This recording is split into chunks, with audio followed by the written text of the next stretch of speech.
Hi guys, and welcome back to Mainville UTV and Outdoors, where we do all things all-terrain. Oh, that feels good. It does, it does.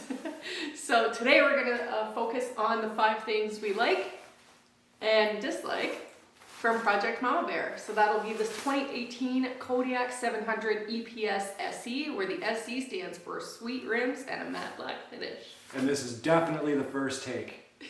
Second, so not bad. It's the third, actually. Damn it, let's scratch. Let's get into it. Yeah.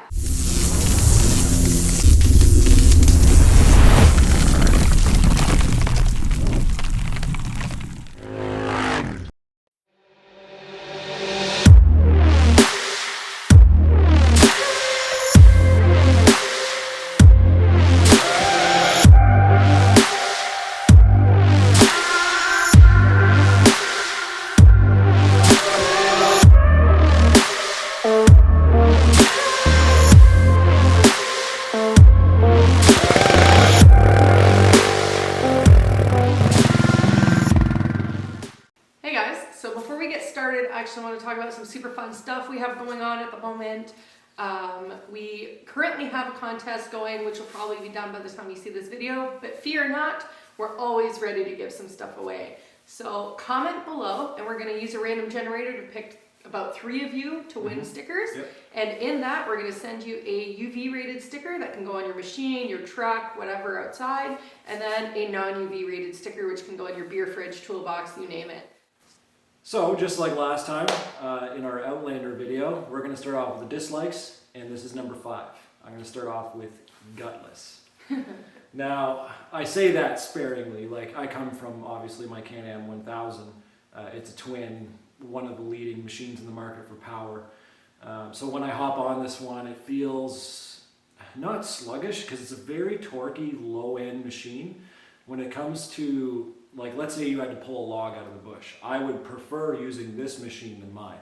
It has that low-end grunt, very low gears, so that's great. But when it comes to going through a mud hole, like, especially one you know that you can make it through, on my machine, I like to show off and whatever and just pin it and, you know, watch the roosters fly. But this machine will definitely still do that same mud hole, but a little more technical. Yeah, you have to play around. It's somewhere above Honda, below Can-Am Polaris. That's the way I see it. So that's dislike number 5. So dislike number 4.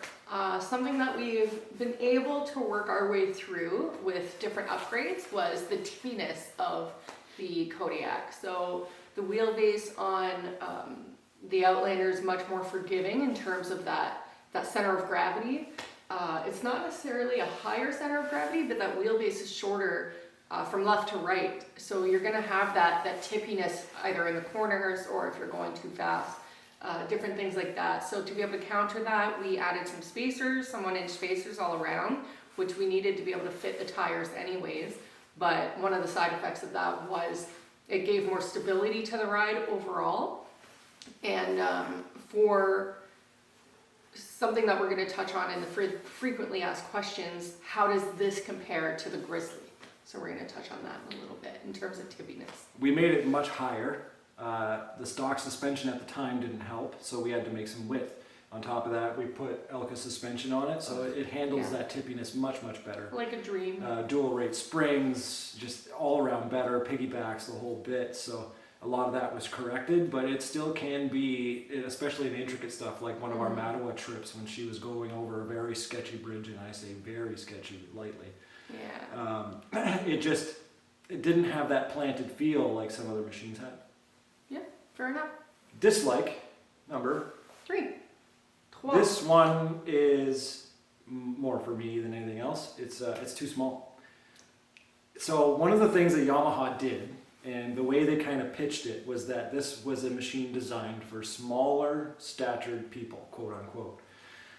So it does stand true. When you get on this machine, if you're of any larger end of the spectrum size, which I'm probably the beginning of, let's be real, but still, when I get on the machine, it feels tiny. It feels like you got in, you know those little red cars with the yellow roofs?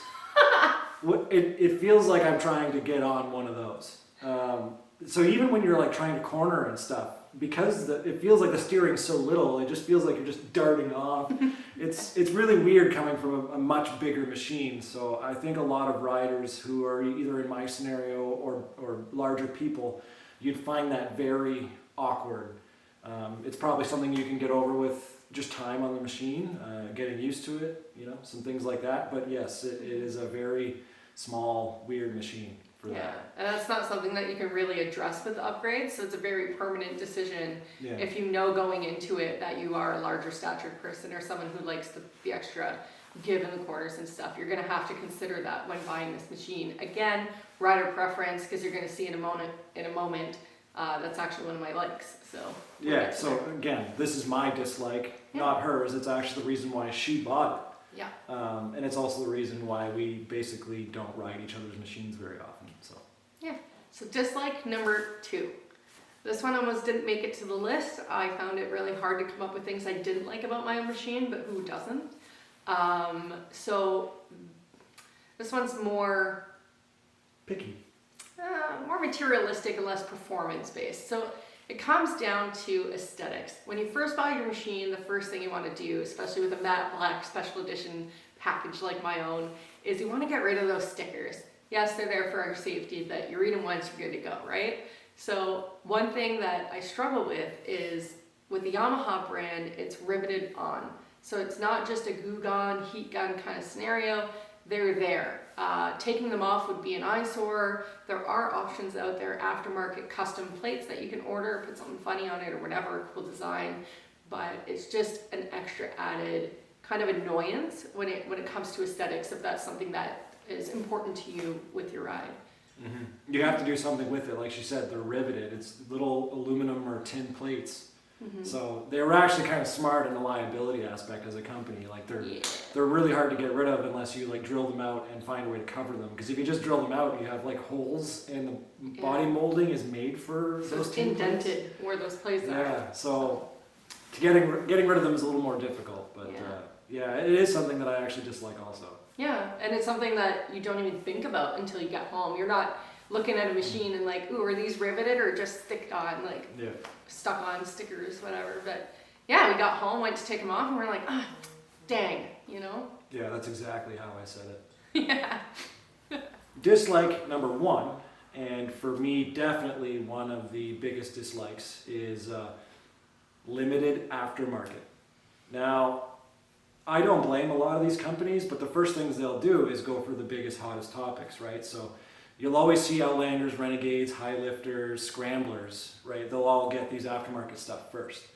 And most of the time it does trickle down to some of the other machines like the Kodiak or a Brute Force or a Honda or whatever. Some of them are a little more distant when it comes to these aftermarket accessibility. So when we got this machine and we wanted to build it up and make it unique and different and make it so that it can keep up with the Outlander and so on, our options were very small. A lot of times we had to get creative. A lot of times we had to settle for something we maybe only sort of liked. Mm-hmm. We would have rather a lot of different tires. We're very happy with the tires that we got. But they were the only ones for a 12-inch rim, or because we wanted to save some money on getting the rims, or when we're looking for all this stuff. A lot of times the only aftermarket was actually OEM. So OEM actually does a great job. I know Cass is very happy with the OEM stuff from Yamaha. So we did a video on the bumpers front and back and this the over fenders. Yeah, the fender flares, which are all OEM straight from the Yamaha website. So we're pretty happy with the OEM aftermarket availability of stuff. And even stuff that used to exist as options were discontinued just because the market wasn't there.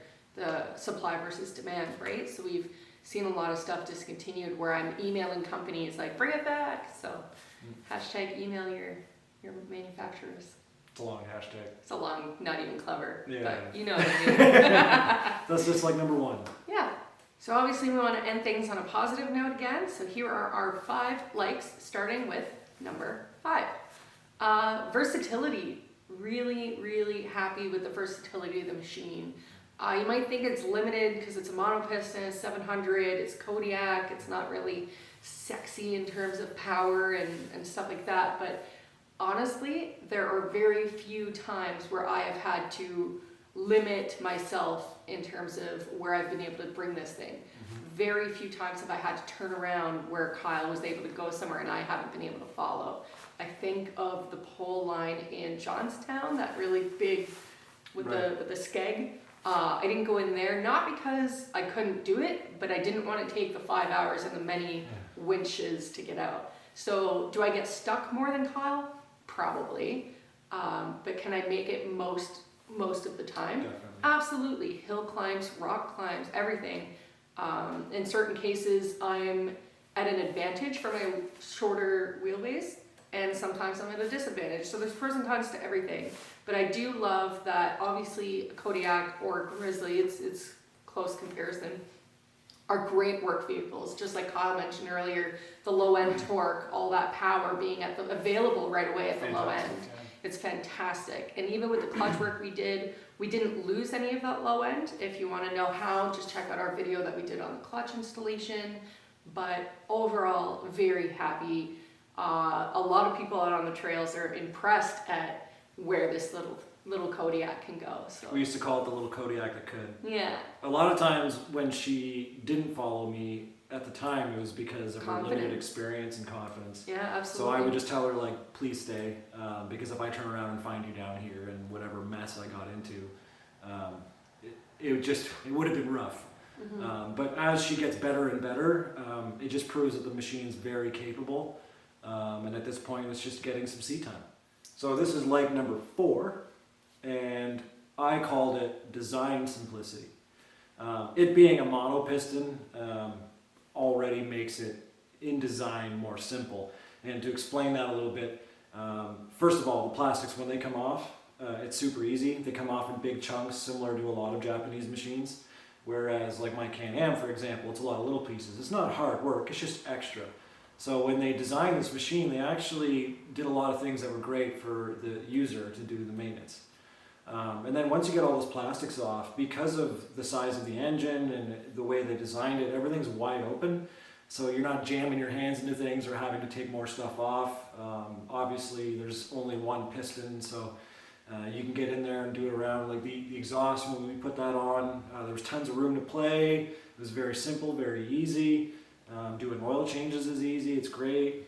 Getting at some of the diffs, getting at whatever components, it's very simple. When you get underneath and look at it, you'll know what I'm talking about. I highly enjoy working on it as a mechanic. It's very nice that way, and that's why it's a big like on my part. So this brings us to like number 3, and you'll see this touches into likes number 2 and 1. However, and it is my absolute favorite, so it should be number 1, but we'll start with this because it'll tie into everything else. Stature. The stature of the machine is, like Kyle said previously, the reason I bought it. Now, being smaller statured, as I've proudly mentioned before, just the setup of the handlebars and the seat, how it cinches towards the front, so it's a more narrow seat, and then your footwells are in that more comfortable position as well. So you're more comfortable on the machine, and you can just reach everything a lot easier and manipulate the bike a lot easier. So that's one of my most favorite parts about the bike, especially for female riders. If you're intimidated by the larger performance bikes, this is definitely a noticeable difference that you'll find when you're shopping around. So again, sit on that machine, sit on a different variety of machines when you're at the dealerships. Go to various dealerships and get all the brands available to you. Just sit on them all, so that way you can get a feel for where everything is and the ease to getting there. So, like number 2, and Cass might agree, but this is mostly for me. When I get off my big lumbering idiot that I call Project Mischief, and I get on this thing once in a while and I just take it for a ride. Normally I don't like riding this machine, but it's oddly fun, and that's the like, is I like that it's oddly fun. It's a great little change of pace because it's so drastically different when you come off my machine specifically. It's a little zippy thing. Yeah, so I bring it out and it still has all this grunt and it makes loud noises and it looks badass, and we have a lot of fun. there's something about it that just makes it oddly fun. I don't know how to describe it. I think it's just one of those scenarios where It's a combination of things that just make the experience overall, like the sound of it, the sound of a monopiston is just a it's slap. like a giant wet fart. Yeah, so that's neat, like just the audio response when you really pin it, it's just a combination of things that make it the way it sounds fun. through the snorkels, everything about it is a little different than the rest, I find. Mm-hmm. So that's really important for me. It's nice that I can just grab a machine that we own and switch it up once in a while. Something completely different as a riding experience. We do a lot of riding, so having an option like that just to kind of feel different is great, and it's refreshing, just hopping back and forth from the two machines. So that's like number 2, oddly fun.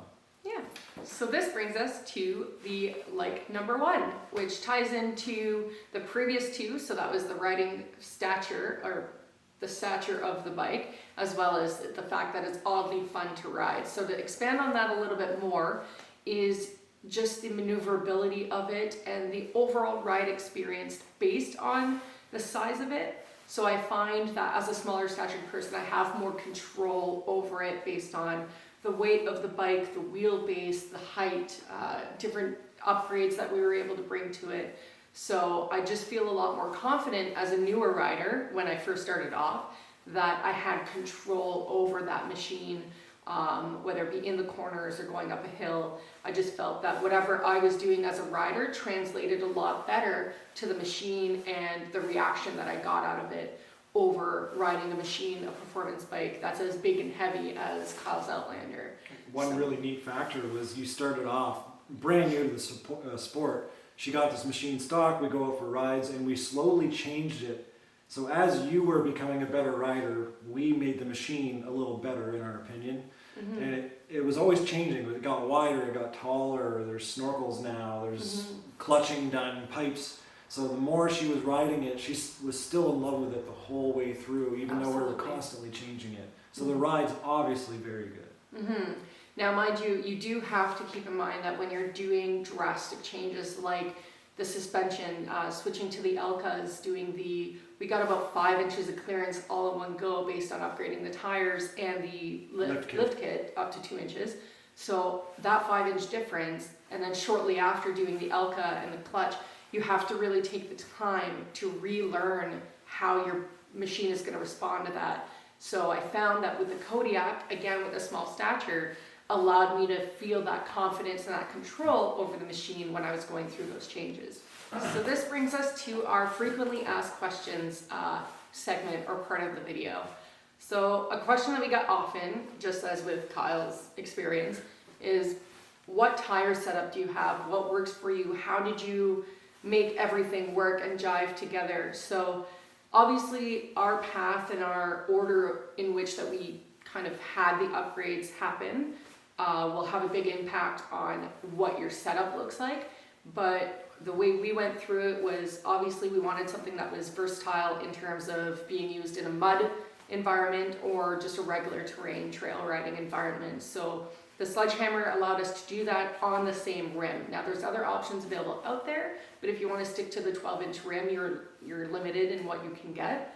And the Sledgehammers really allowed for that. There's a lot of sidewall on it, which allow you, especially if you get high center, which I find happens a lot with the Kodiak. You just tilt your tires and you're going to be able to get that grip and that friction that you're looking for.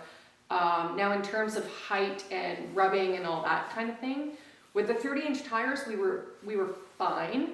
We went with the lift kit at the same time just in case we bottomed out or we compressed our suspension enough that there would be rubs. So in order to prevent that altogether, we did the 2-inch lift. So that gave us 5 inches of clearance all together in one shot. Mm-hmm. Now with that being said, because we have the snorkel kit routed the way we do, and you might have a different setup than we do, or if you don't have the snorkel or the rad relocate on your machine, then this won't even be a concern. However, the way that we routed the snorkel tubes under and in the wheel wells in the front, that was giving us some rubbing. So in order to distance the tires from that, we did install 1-inch spacers on either side all around, just to give us that clearance, but also to help us with the wheelbase of the machine, because with all that extra clearance, we were finding it extremely tippy, especially because at the time we were still on the stock shocks or stock suspension. Kodiaks and Grizzlies are very forgiving when it comes to tires. So naturally, you can fit a 10 wide 28 and no matter what, be good. Like I'm confident in saying that. Whereas with my machine, there's like a list of rules and all sorts of stuff. So it was very forgiving that way. 30s can even be, like she said, very forgiving. You start getting into weird territory where, like she said, you have to make a little bit of adjustment.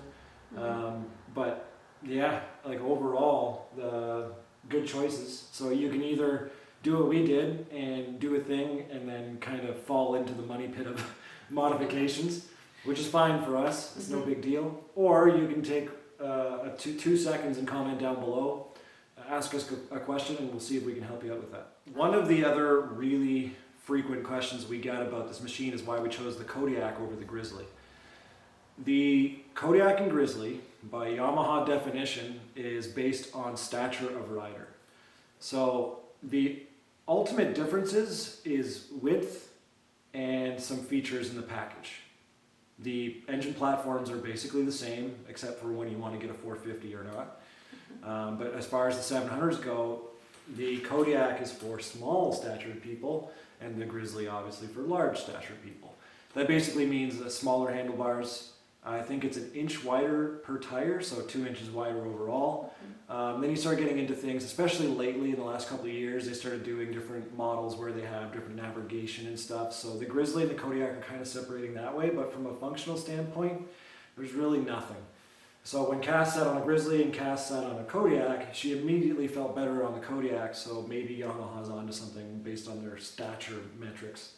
So this brings us to our final frequently asked question, and this one you'll see plastered all over forums, on Grizzly Central and Facebook groups. It comes up quite often because there's so many variables and different ways that you can do it.